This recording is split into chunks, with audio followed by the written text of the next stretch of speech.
Muy buenas tardes, amigos. Este es el programa Diálogos del Montoner. La crisis en el Perú es tan profunda, tan devastadora, que asemeja a una situación causada por una fuerza de invasión externa. Digamos, el gobierno de Castillo ha logrado lo que parecía impensable, lo que parecía inimaginable en nuestro país. Ha frenado 3 décadas de crecimiento, 3 décadas de proceso de reducción de pobreza, ha nombrado a personas sin ninguna capacidad en el Estado está implosionando en sus servicios, no solamente en la seguridad ciudadana, ya no hay pasaportes, ya no hay DNI, muy pronto vamos a ver los problemas en la atención en salud, ya sea a través del Ministerio de Salud o de la Seguridad Social, y mientras tanto se va cediendo a las presiones de la informalidad. El país, digamos, está en una encrucijada.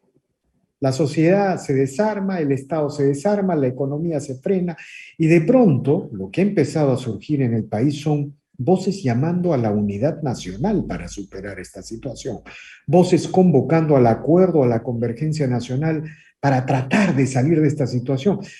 Y de pronto o de súbito, digamos, sectores que durante 2 décadas han venido alimentando la guerra, la polarización, la confrontación. Sectores de la izquierda el día de hoy llaman al acuerdo y a la convergencia.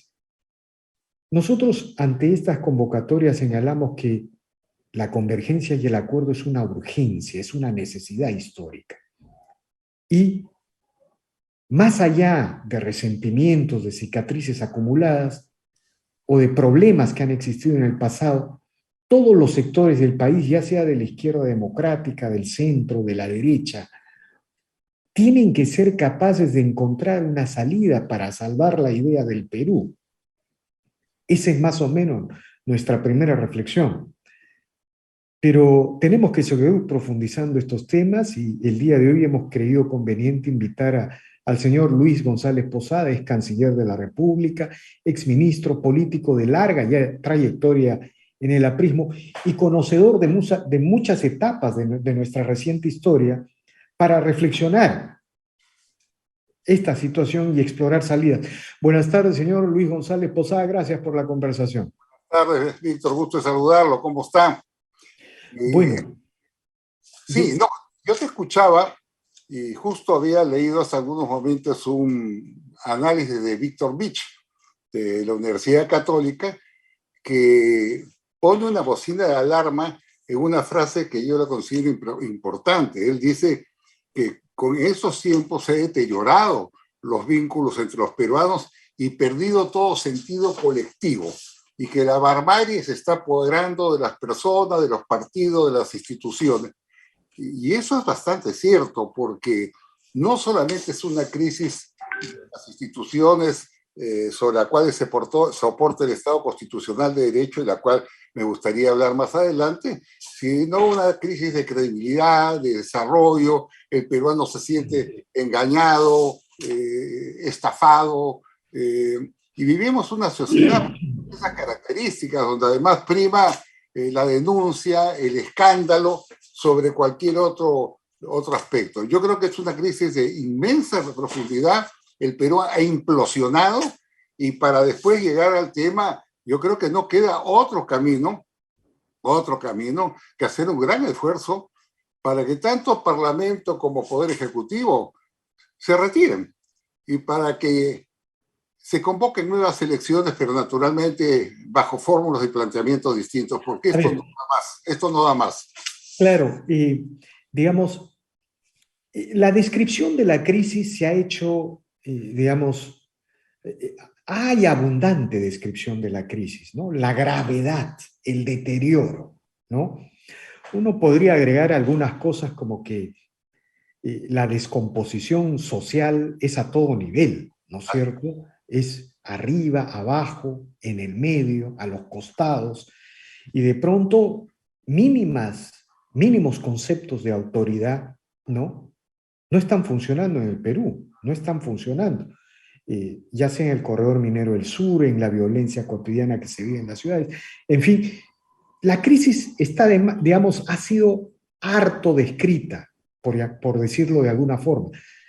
Pero lo que no se ha descrito hasta ahora es que no hay salida, no hay un camino, una solución, una luz al final del túnel. Y no hay salida porque también está en crisis la clase política como expresión de este deterioro general. Faltan líderes, digamos, si uno quisiera reunir a representantes de la izquierda, del centro y la derecha en una gran mesa para evocar todas las grandes transiciones que han habido en la reciente historia, no encuentra líderes. Hay también una crisis de salida, ¿no, señor González Posada? Sí, pero primero debemos tomar conciencia de la profundidad de esta crisis que se reflejan en el deterioro, en la corrosión de las instituciones que afectan a todos los peruanos. Y algunas cifras nos pueden ayudar, ¿no? Por ejemplo, la precariedad. De los 7 magistrados del Tribunal Constitucional desde hace varios años, 6 de ellos ya tienen el mandato vencido y siguen legislando, siguen emitiendo resoluciones. De los 18 vocales de la Corte Suprema, solo 8 son titulares. El resto son, no sé, suplentes, supernumerarios, como se le llame. Y yo con estos datos te quiero demostrar cómo las instituciones fundamentales, como Poder Judicial, Ministerio Público, Tribunal Constitucional, están completamente deterioradas y están funcionando prácticamente al garete, ¿no? A eso sumas, mira, hay 3.300 jueces en el Perú. De esos 3.300 jueces, 1.000 son provisionales. Pero a ver. Yo quiero terminar con esto nomás. Pero usted se está focalizando en un tema, ¿no? No, es que son varios temas, porque esto no funciona si no funciona. Porque mire, de acuerdo, pero yo quisiera subrayar en el tema político, ¿no? Mire, hay una crisis institucional, económica, social, pero no hay política. O sea, ese es el problema. Mire, nos está sucediendo en el año 2021, con todas las críticas, perdón, en el año 2001, cuando se produce la transición, digamos que podría ser una referencia cuando se produce la transición de la caída del Fujimorato a 2 décadas de democracia que vivimos. Bueno, había una idea de salida. Yo lo que estoy reclamando en el análisis es que el día de hoy no existe esa idea de salida. Por un lado, los partidos del Congreso parecen no haber tomado nota de la gravedad de la crisis. Ellos consideran que esto puede continuar indefinidamente. Y en el gobierno peor. ¿Cómo hacemos para rearmar esta situación, encontrar un camino, una salida? Es mínimo ahí, ¿no? Primero tener una idea sobre eso y luego ponernos de acuerdo en mínimas reformas institucionales, creo yo. Mira, tú has dado una buena observación, ¿no? Esta es una crisis profundamente política, sobre todo, y recordamos lo que se hizo cuando renunció Fujimori. Cuando renunció Fujimori se tomó un acuerdo, y ese acuerdo se dio en base a que habían renunciado los 2 vicepresidentes de la República, Tudela y Márquez. Había asumido la presidencia del Congreso Paniagua por una voluntad concertadora de todos los grupos políticos, y a partir de ahí se rehizo todo el sistema. No estoy juzgando si fue bueno o malo el gobierno de Paniagua, pero digo, ahí se encontró una solución. Bueno, pero había una salida, ¿se da cuenta usted? El día de hoy eso no parece existir. No, es que las salidas se construyen, las salidas no están diseñadas, no están en un papel, no figuran en la Constitución, no, las salidas se conversan, porque ¿qué salida puede tener un ejecutivo? Mira, un ejecutivo que de acuerdo a la última encuesta de opinión pública tiene 76% de desaprobación ciudadana y 88% en Lima.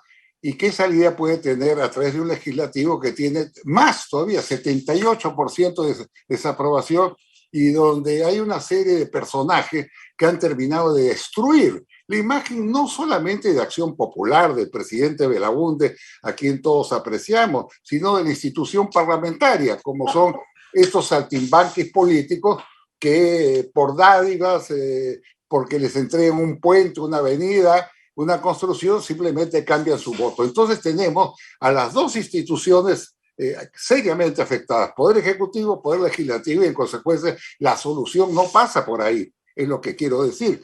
La solución tiene que ser concertada para una nueva mesa directiva con algunos compromisos. Esa nueva mesa directiva O sea, mesa directiva del Congreso, dice usted. del Congreso, claro, una nueva mesa directiva que abre el camino a una concertación sobre algunas bases sólidas. Por ejemplo, ¿no? Digamos, terminar con esta barbaridad que impulsó Vizcarra y que generó prácticamente la destrucción del sistema político.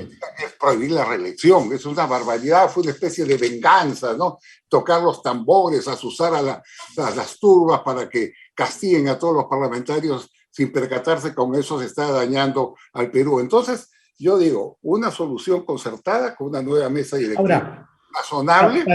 Para ir precisando, a mí lo que me ha llamado bastante la atención es que los sectores progresistas, lo que algunos denominan sectores de la izquierda caviar, el día de hoy convocan a acuerdos y a entendimientos. Me impresiona porque durante 2 décadas estos sectores generalmente se han negado al diálogo, al entendimiento y al acuerdo. Me impresiona porque revela la magnitud de la crisis, ¿no? Es decir, estamos ante una especie de ejército de invasión externa, a tal extremo que los sectores que han promovido una guerra sin cuartel en las últimas 2 décadas, el día de hoy proponen un acuerdo. Y a mí me parece que eso está bien, porque uno de los grandes errores de la transición del año 2001, cuando cayó el gobierno de Fujimori, el Fujimorato, es que no se hizo un acuerdo. Se buscó vencedores y vencidos, ¿no? No obstante que el único vencido en ese proceso fue Sendero Luminoso.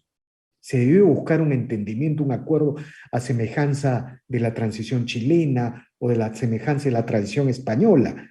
Bueno, el día de hoy estamos en condiciones de producir un acuerdo en que no hayan vencedores y vencidos entre todos los sectores, porque tenemos un enemigo común que amenaza incluso la propia idea del Perú. Yo le pido una reflexión sobre una aproximación de este tipo que está surgiendo.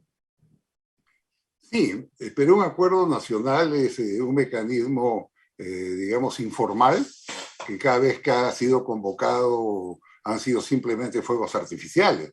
Si usted convoca un acuerdo nacional, tienen que estar... no, el acuerdo nacional del Estado oficial, no estoy hablando de eso, estoy hablando de un proceso real nacional. Eso... Refiriendo a ese acuerdo. Hay que convocar al acuerdo nacional, eso se refiere. No se puede convocar un acuerdo nacional donde van a estar sentados en esa mesa los responsables de esta crisis que además están deslegitimados ante la sociedad. Por eso te digo que el problema es serio a quienes se convoca, a quienes se llaman, cómo juegan la fórmula de entendimiento, pero naturalmente la manija la tiene el Congreso, convocando una junta directiva razonablemente aceptada por la colectividad y poniéndose de acuerdo en algunos temas sustantivos. Ese sería, digamos, el camino más o menos que podemos ver ante esta crisis que la está resolviendo la calle, las huelgas, las turbas, las tomas de carretera, la subida de los precios, papelones como han hecho, por ejemplo, como con migración, que han causado estragos y proyectado una noticia pavorosa de Lima, del Perú, a lo cual termina que no, a lo cual se suma, por ejemplo, la noticia que acabo de leer ahora con Beagro, que reúne a todos los agricultores, ha alertado que va a haber una escasez de 40% de los productos alimenticios por falta de fertilizantes, por la guerra en Ucrania. Es decir, esto es catastrófico, ¿eh? Porque si faltan 40% del precio de los alimentos... No, es evidente que el gobierno ya no tiene viabilidad.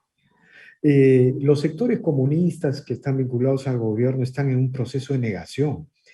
Y digamos, si faltan fertilizantes en el Perú, no es porque no haya recursos, es porque no hay previsión, no hay funcionarios eficientes. Lamentablemente una guerra, hemos pagado con eso la consecuencia de Rusia, porque estaba leyendo también un informe técnico que dice que si se pueden conseguir, no se pueden conseguir, pero si se pueden conseguir fertilizantes, serían a precios realmente exorbitantes. Entonces, tenemos que ver los componentes internos y externos que están, digamos, inflamando más todavía. Ahora, para ir, digamos, poniendo sobre la mesa los temas de agenda. Usted ha planteado algo muy interesante. La próxima mesa directiva del Congreso tiene que tener un nivel de autoridad que en realidad salve el sistema político. Porque si, digamos, la señora Mari Carmen Alba tiene muchas buenas intenciones, pero es evidente que, digamos, le ha faltado experiencia política en el manejo del Congreso. Por eso el Congreso tiene el nivel de desaprobación que tiene. Tiene una bancada que simplemente le ha quitado todo piso, ¿no? Porque la bancada de Acción Popular es inaceptable. Bueno, entonces estamos hablando de la importancia que tiene la próxima Junta Directiva. Digamos, aquí la idea de un acuerdo, de una convergencia de todas las fuerzas podría funcionar, ¿no? Aunque los sectores de izquierda, los progresistas no tienen ninguna presencia en el Congreso. Pero de todas maneras se debería empujar el carro por ese tipo, porque finalmente esa junta directiva va a ser encargada de la transición, porque la idea de que la señora Dina Boluarte se haga cargo sobre la catástrofe de Castillo no tiene ninguna fuerza. La caída de Castillo va a ser como un aluvión de tal fuerza, de tal potencia, que va a arrastrar seguramente a la señora Boluarte. ¿Cuál es su opinión, señor González Posada? No, absolutamente cierto. Es decir, la señora Boluarte no es ninguna solución a la crisis, porque primero está procesada por una serie de denuncias vinculadas a este grupo que recolectó dinero en Huancayo, y además procesada tiene una acusación constitucional y tiene su compromiso de honor de que si se va Castillo, se va ella. De tal manera que esa no es la solución. La solución debe ser una mesa concertada constituida por gente inteligente, gente que tenga sentido del destino del Perú, de la gravedad y profundidad de la crisis que estamos atravesando y del esfuerzo que todos debemos realizar por superarla, ¿no? Ese es el camino más lógico y yo no veo otro. ¿Sabe por qué? Porque si esto sigue, las turbas van a ser imparables, cada día va a ser peor, va a haber más violencia, heridos, muertes, saqueo, y sabe Dios hacia dónde nos puede conducir un camino tan escabroso. Ahora, lo que usted señala, esa descripción me lleva a reflexionar en términos siguientes. Paradójicamente, el gobierno de influencia de las corrientes comunistas más ortodoxas no nos está llevando a la revolución bolchevique, sino a la anarquía, ¿no? Es decir, en el Perú se está disolviendo el Estado, la idea de sociedad, y es la anarquía, es la anomia generalizada. Algo de eso, antes que tomar el poder, están causando la anarquía, ¿no? Y bueno, en la anarquía, las instituciones que normalmente se preservan son las instituciones militares. Así es, ¿no? Si esto sigue así, mire, hemos caído ya a un hueco oscuro, insondable, donde cualquier cosa puede ocurrir, ¿eh? Cualquier cosa, y no quiero ser más expresivo porque usted me puede entender. Pero esto es muy grave, por eso es una gran responsabilidad de quienes hoy día transitoriamente tienen la administración del Estado y que seguramente mañana un 95% de ellos pasará al registro de las personas desconocidas, pero por lo menos que den un aporte de salida, un aporte de salida. Yo a veces escucho a algunos sectores del país poner su esperanza en las tradicionales reacciones que han habido en las instituciones en el Perú, por ejemplo, el papel de los militares, ¿no? Pero eso es renunciar a la autoestima de los civiles, ¿no?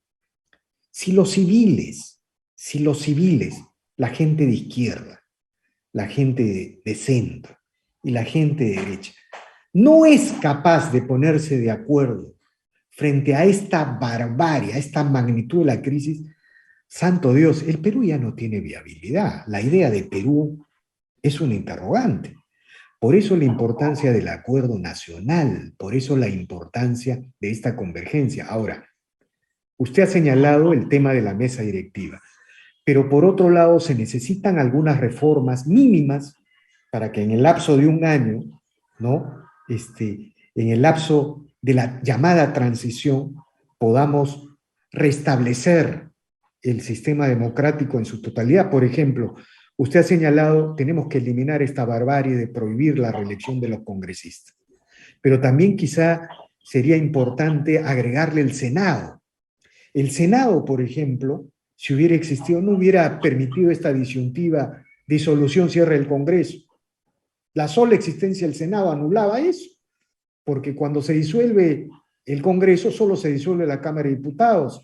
Y cuando se acusa al presidente, la Cámara de Diputados acusa y el Senado juzga. Entonces hay un equilibrio. Si hubiera eliminado, hubiéramos salido de eso. ¿No le parece? ¿Cuáles son las reformas mínimas que cree usted deberíamos procesar junto a esa mesa directiva para avanzar en la transición? Bueno, el Senado sería naturalmente lo ideal, ¿no? Otra reforma también debería ser el rol que cumple el Jurado Nacional de Elecciones.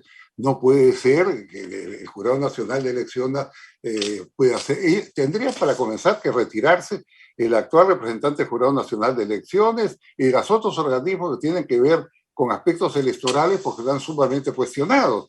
Entonces, son pequeñas reformas que tienen que hacer para que estos organismos infundan confianza a los ciudadanos, porque hoy día, de verdad, no les tenemos ninguna confianza a la OMPE, al Jurado Nacional de Elecciones, que además se han burocratizado y se han convertido en escollos para los partidos políticos. Leí ayer, por ejemplo, que el secretario general de Acción Popular, el señor Edmundo del Águila, que es una persona honorable y muy respetada, decía que él no podía actuar, no podía tomar medidas disciplinarias en relación a sus parlamentarios porque no lo autorizaba el Jurado Nacional de Elecciones en cuanto a su reconocimiento. Entonces tenemos que desbloquear todos aquellos elementos que han, digamos, bloqueado a los partidos políticos, porque sin ellos se ha demostrado no funciona. Este es un esfuerzo pues, que se tiene que hacer bastante amplio, y el otro que no puede dejarse de descuidar, el tema de la seguridad, que cada día es peor, cada día es más lamentable, más sicarios, más asesinatos, más crímenes. Es una ciudad, un país colapsado por la crisis política de sus instituciones, por una economía frágil, por la inseguridad ciudadana. Entonces estamos pues en un estado casi terminal si es que no salimos de esto rápidamente, bueno, lo cual tiene que ser necesariamente una demostración de grandeza, de generosidad de quienes participan en esto. Es decir, no, yo quiero esto porque quiero ser congresista, quiero ser ministro. No, el Perú está ante todos. Yo creo que en este esfuerzo tenemos que sumarnos todos, independientemente del partido político al que pertenezcamos. Ahora, digamos, pero por otro lado, más o menos se ha delineado algunas ideas mínimas de acuerdo para una transición, ¿no? Usted ha señalado una mesa directiva con autoridad que restablezca la legitimidad de las instituciones. Lo ha señalado usted. También se ha señalado algunas reformas institucionales mínimas en el terreno electoral, en el Senado, en el sistema electoral. Pero por otro lado, señor González Posada, el sistema político está tan balcanizado, tan fragmentado, que quizá otra reforma podría ser obligar no se puede hablar de obligar, pero sí promover en la legislación o como parte del acuerdo, del acuerdo de esta convergencia, que en el Perú hayan primarias, por ejemplo, que en la derecha haya una primaria, ¿no es cierto? ¿Cuál es la razón de que el señor López Aliaga, la señora Keiko o el señor De Soto estén separados en listas? Digamos, ¿cuál es la razón?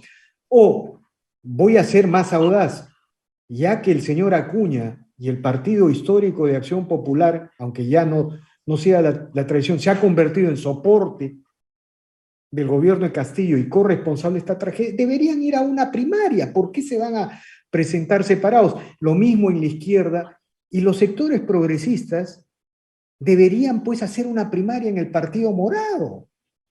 Entonces, eso sería enorme, enorme, gigantesco para enfrentar esta crisis de disolución que estamos viviendo, porque la disolución empezó con los partidos. Así es, así es. Señor González Posada. Así es. Yo creo que se podría construir una agenda muy rica con el aporte de mucha gente, ¿no? Lo cierto es primero estabilizar al país de este terremoto que viene sacudiéndose hace mucho tiempo, para después darle ahí un gran salto de modernidad, que entre otras cosas también implica, por ejemplo, rescatar algunas concesiones que ha hecho el Estado en aras a la regionalización que no da un resultado, ¿no? Como haber entregado a los gobiernos regionales la educación y la salud, que se ha convertido en un botín de los presidentes del gobierno regional para entregar puestos a quien les dé la gana. Entonces, de ahí va a salir muchas luces. Lo que tiene que ver es si vamos a hacerlo. Ya, con toda esta gente hay que hacerlo, hay que trabajarlo, porque esto se cae en pedazos. Y si se cae todo el edificio, se cae todo. Se cae todo el Perú y entramos a un caos, a una barbarie que nadie la va a poder controlar, ¿no? Esto depende, pues, de la buena voluntad, de poner pie en el acelerador, de tomar conciencia de la situación crítica en que estamos viviendo y, bueno, por lo menos hacer el esfuerzo y que el país reconozca ese esfuerzo de alguna gente para salir adelante. Yo creo que es el momento de la concertación, de la unidad, de la serenidad y del esfuerzo que deben realizar todos los grupos políticos y no políticos. Ahora, una reflexión final quería pedirle, señor González Posada. Usted ha sido ex canciller de la República, conoce el funcionamiento de los organismos internacionales. Ha habido este tema del indulto, la posición de la Corte Interamericana de Derechos Humanos, pero junto a esto está la política exterior del gobierno de Castillo. ¿Qué comentario nos puede dejar al respecto? Bueno, que es una política exterior chavista, ¿no? Yo creo que queda sumamente claro y hay varios indicadores que así lo determinan. El primero de ellos es haber disuelto el Grupo de Lima, que fue un gran esfuerzo democrático que asoció hasta 17 países de la región y también a los europeos. Un momento hubo un bloque de 60 naciones que no reconocieron al dictador Maduro, pidieron elecciones libres y la liberación de los presos políticos. El que se orquestó eso fue el Perú, por eso se llama Grupo Lima. Ahora el Grupo de Lima ha sido disuelto sin dar ninguna justificación y más bien se ha legitimado al dictador habiéndole dado el reconocimiento como presidente constitucional de la República. Yo diría que ese es un primer afecto. El segundo, haber permitido inaceptablemente que por nuestro país se paseara el señor Evo Morales a dictar cátedra y propuestas de política intrometiéndose en asuntos de competencia interna del Perú sin que le corresponde, sin que la Cancillería dijera absolutamente nada. Recién se ha reaccionado cuando han salido ex cancilleres del servicio diplomático a protestar por este ultraje que se pretendía hacer a la soberanía del Perú. En tercer lugar, ¿no? La condescendencia que se tiene con algunos gobiernos totalitarios. Como usted verá, a diferencia de Colombia, a los presidentes de Chile y de otras naciones que han elevado la voz de protesta ante la barbarie rusa, ante los actos abominables que está cometiendo el señor Putin, retiro la palabra señor porque no la merece, el presidente no ha dicho una palabra, ha estado mudo. ¿Sabe lo que ha debido hacer un buen presidente democrático? Retirar a los agregados militares del Perú en Rusia. Hay agregados del ejército y agregados de la Fuerza Aérea, como una señal o una expresión de protesta, llamar en consulta a nuestro embajador, pero no lo ha hecho, como tampoco ha dicho una palabra sobre los juicios que se están llevando a cabo en Cuba y que están condenando a la cárcel entre 4 y 30 años de prisión a jóvenes que se manifestaron libremente. Entonces, el gobierno del Perú, frente a toda esta gente que representa grupos de izquierda, se ha chavizado en cuanto a la política exterior y eso realmente es lamentable porque no corresponde a las líneas históricas, a los principios fundamentales de nuestro servicio exterior. Muy agradecido, señor Luis González Posada, Muchas gracias. por estas reflexiones y seguramente seguiremos conversando más adelante. Muchas gracias. Bien, amigos, esta ha sido una nueva edición de Diálogo del Montonero. Regresamos en la siguiente edición.